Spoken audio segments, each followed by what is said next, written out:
नमस्कार दोस्तों। और हृदय ज्ञान बाय राकेश में मेरे सभी प्रिय दर्शकों का हार्दिक स्वागत है। पिछली बार हमने भगवत गीता के 8वें श्लोक पर चर्चा की थी, जहां दुर्योधन ने अपनी सेना के कुछ सबसे महत्वपूर्ण योद्धाओं का नाम लिया था, जिनमें भीष्म, द्रोण और कर्ण जैसे महान महारथी शामिल थे। आज हम उसी कड़ी को आगे बढ़ाएंगे और जानेंगे कि दुर्योधन ने अपनी सेना में और किन किन प्रमुख योद्धाओं का नाम लिया। ये श्लोक हमें कौरव सेना की विशालता और गहराई को दिखाता है, जहां हर एक योद्धा युद्ध में अपनी भूमिका निभाने के लिए तैयार थे। श्लोक।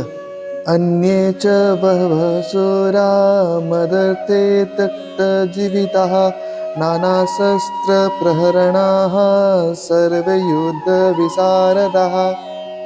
अर्थात और भी बहुत से शूरवीर हैं जो मेरे लिए अपना जीवन त्यागने के लिए तैयार है। वे सभी विभिन्न प्रकार के अस्त्र शस्त्रों से युक्त और युद्ध कला में निपुण है। तो दोस्तों, अपने प्रमुख योद्धाओं का नाम लेने के बाद दुर्योधन ने आचार्य द्रोण से क्या कहा?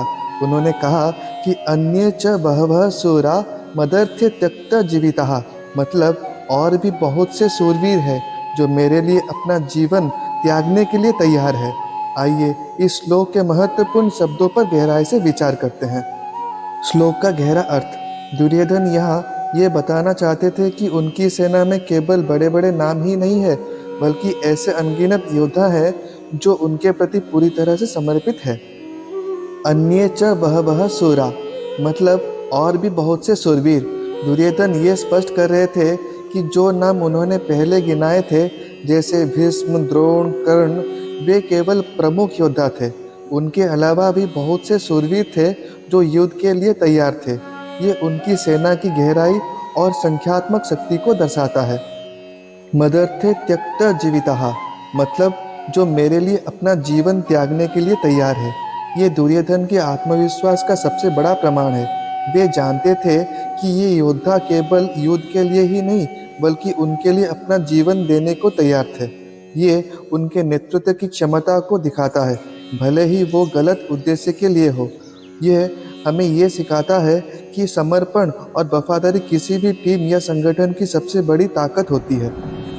नाना शस्त्र प्रहरणाः, मतलब विभिन्न प्रकार के अस्त्र शस्त्रों से युक्त। ये दिखाता है कि उनकी सेना हर तरह के युद्ध के लिए तैयार थी। उनके पास विभिन्न प्रकार के अस्त्र शस्त्रों के विशेषज्ञ थे, जो उन्हें एक बहुमुखी और सक्षम सेना बनाते थे।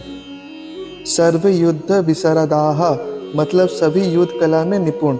यहाँ विशारद शब्द का प्रयोग किया गया है, जिसका अर्थ है विशेषज्ञ या निपुण। दुर्योधन ये दावा कर रहे थे कि उनकी सेना का हर एक योद्धा युद्ध में कुशल था और ये कोई साधारण सेना नहीं थी। इन सभी बातों को कहकर दुर्योधन द्रोणाचार्य को पूरी तरह से आश्वस्त कर रहे थे कि कौरवों की सेना पांडवों की तुलना में कहीं अधिक शक्तिशाली और समर्पित है। ये उनके आत्मविश्वास को मजबूत करने की एक मनोवैज्ञानिक रणनीति थी। इस श्लोक से हमें क्या सीख मिलती है? तो दोस्तों, इस 9वें श्लोक से हमें कई महत्वपूर्ण सीख मिलती है। संख्या से ज़्यादा समर्पण।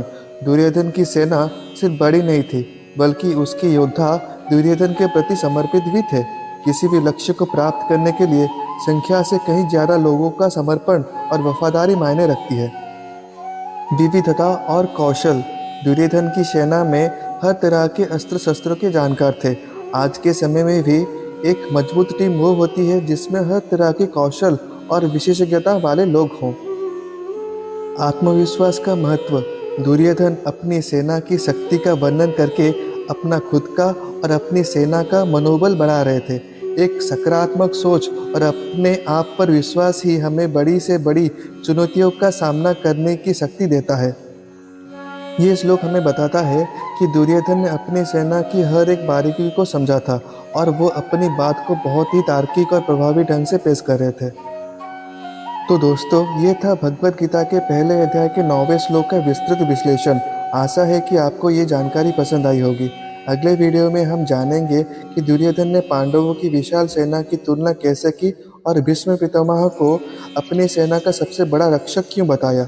जुड़े रहिए हृदय ज्ञान बाय राकेश के साथ, जहां हम गीता के अमृत को मिलकर पिएंगे। वीडियो को लाइक करें, शेयर करें और हमारे चैनल को सब्सक्राइब करना ना भूलें। जय श्री कृष्ण, जय जगन्नाथ।